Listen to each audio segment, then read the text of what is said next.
Yay!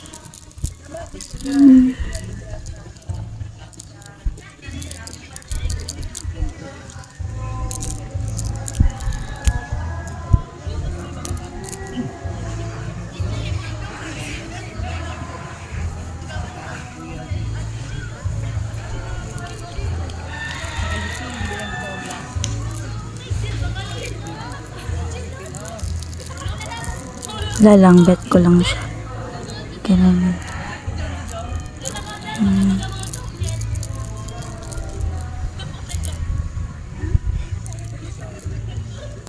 Pure crystals. So this is citrine for money, work, opportunity, application of work, business, lahat na related sa pera, guys. Citrine. Yan. Also confidence. This is black obsidian with evil eye. So, pure lahat to. Pure lang lahat sila.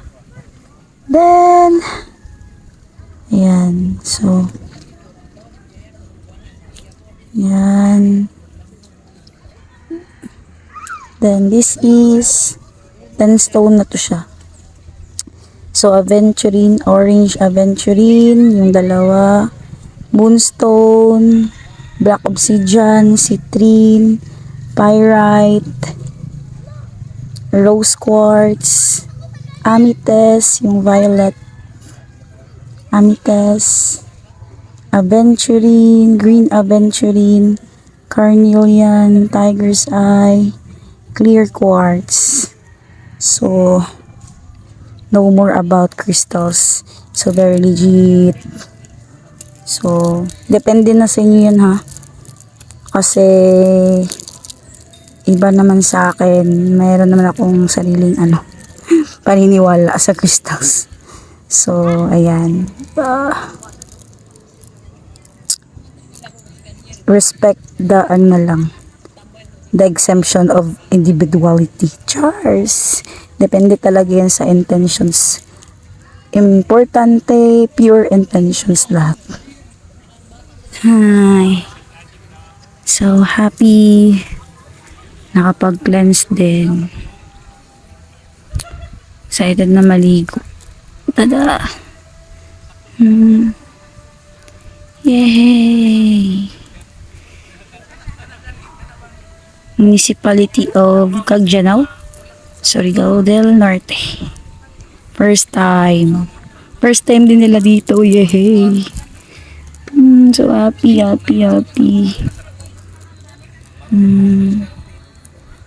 Ganda nila, guys, no? Nakaka-inlove yung crystals. Napaka-legit nila. Kahit walang karga.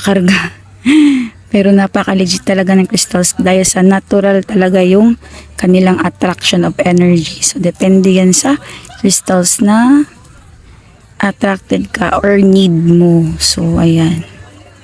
So, pag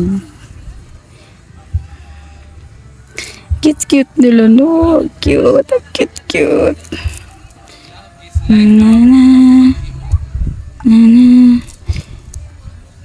Ginawa ko sila. Ayan, sa mga gustong kumuha, message me. Cheers! Bungkit talaga. So, happy. Pero yan yung view ko, guys. Tada!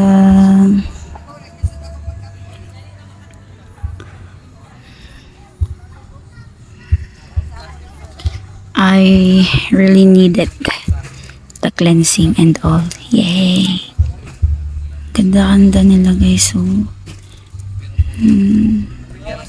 beach cleansing. I love it. Chika ko sa inyo. Yan, may kanya-kanyang meaning. Search nyo na lang. Orange aventurine, moonstone, black obsidian, citrine, pyrite, rose quartz, Tapos amethyst, yung violet, aventurine, carnelian, yung red, tiger's eye yan. Para siyang ano, something parang mata siya. Clear quartz. Ayan. So, ito, ano lang yun, design. So, depende yan sa gusto nyo. Sa akin naman, ang dami kasi mga paniniwala tungkol sa crystals, guys. But, meron talaga exemption yan. Depende yan sa intuition mo rin. Ayan. So, pag intention mo is very pure naman. Ayan. Importante talaga very pure yung intention mo para mag-coincide kayo ng crystals mo. So, set it purely at ikakabuti ng lahat. So, when you manifest and you set your intentions, kailangan para sa sarili, sa lahat, sa kaibigan, sa ikakabuti ng lahat. Okay? Ganun ka dapat mag-manifest and set your intentions para you cannot feel the guilt and etc. And always remember na you deserve it. You really deserve it. Yan. Ganda-ganda nila, guys. Ang super ganda. With sand pen. Yay! Tagal ko nag-video, no? Pero gusto ko talaga sila. Naaliw ako tingnan sila, naka-video siya. Alam mo yung parang ang saya-saya nila. Kasi andyan, diba? In-embrace din nila yung sand. Ang saya ng ano ko, crystals. Ang saya-saya nila, guys. So, tingnan niyo siya. Parang kinakausap nila ako. Wow. Yan, depende talaga, no? Pero ramdam ko kasi sila. Parang sabi na salamat ha kasi dito kami ngayon. Salamat sa cleansing. Ouch! They really deserve it kasi they protect me, they cleanse me, they given me clear thoughts and inabsorb nila yung negativity kaya kailangan yung i-cleanse lagi yung crystals nyo. Yan, kasi deserve nila yan. When you purchase or something like nagsisimula kayo ng crystals, guys, mahalin nyo talaga sila ng buong puso, like how you love yourself. Ayan, kasi how you treat each item have frequency, energy, and etc. of yours. So, kailangan yung frequency, energy, vibration mo kailangan nasa love frequency ka and nasa higher vibration ka. So, when you're feeling down now and overthinking and etc., you need to divert it.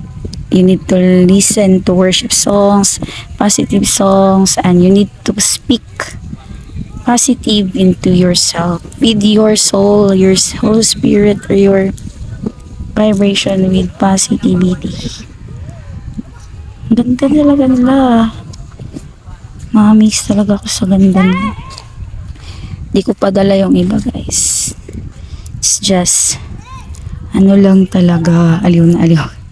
Aliw talaga. So happy. Una talaga akong na-attract sa carnelian. Siguro kasi nagko-coincide siya sa Venus in Sagittarius ko at saka Mercury in Sagittarius. Ayan. Then kung sa crystals lang ha, una ako na-attract sa ganun. Then it followed by amethyst at saka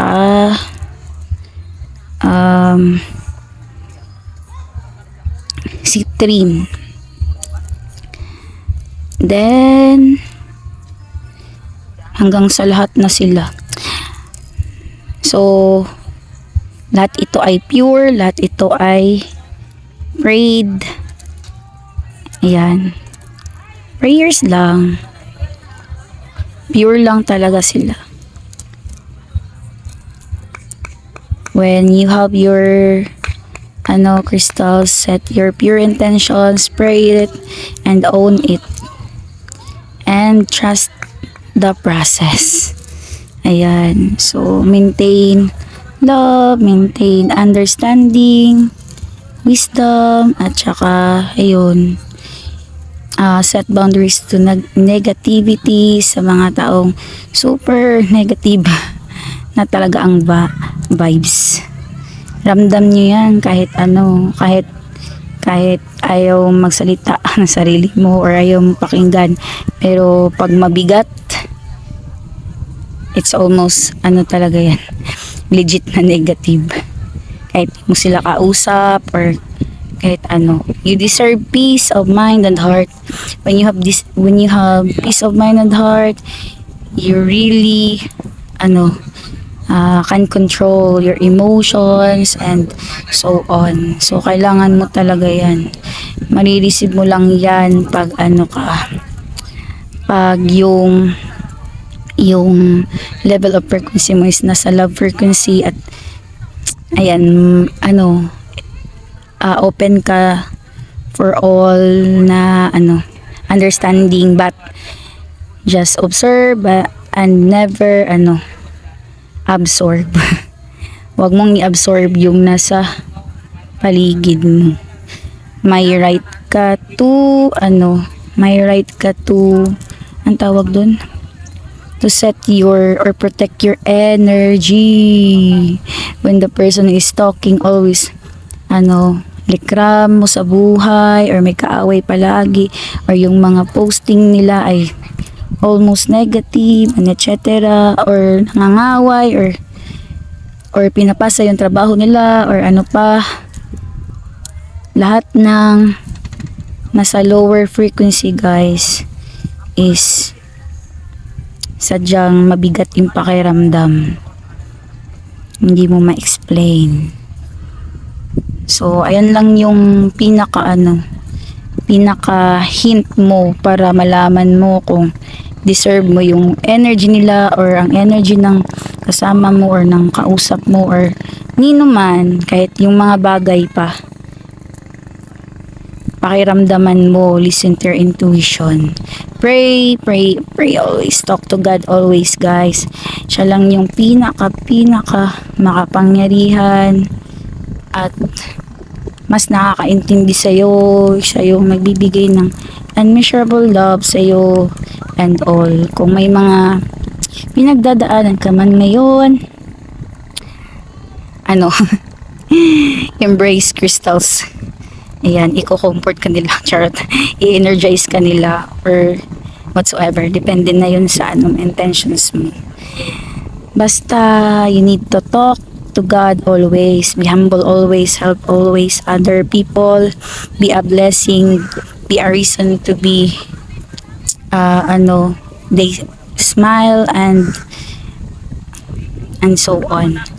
So, mas maganda kung you build a healthy environment full of love and blessings and smiles, and yung tao mismo pag sinabi yung pangalan mo nagpapasalamat or tumatawa sila, ganyan, kasi ayun, yun talaga yung energy mo.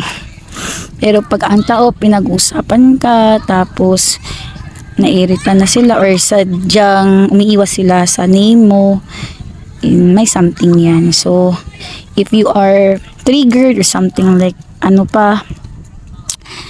kailangan i-open mo yung understanding mo. Baka kailangan talaga may need i-change or kailangan i-release or i-let go or i-shadow work.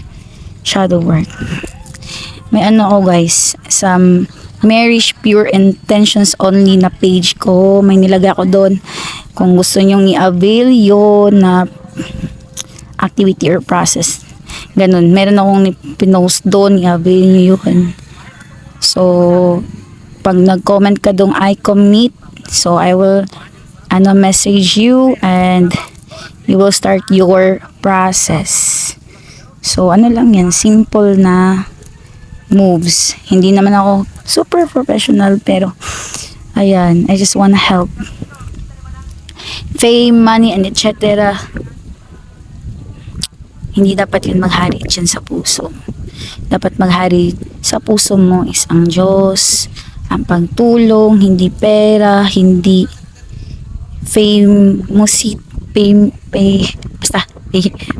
famosity. Ewan, anong tawag doon?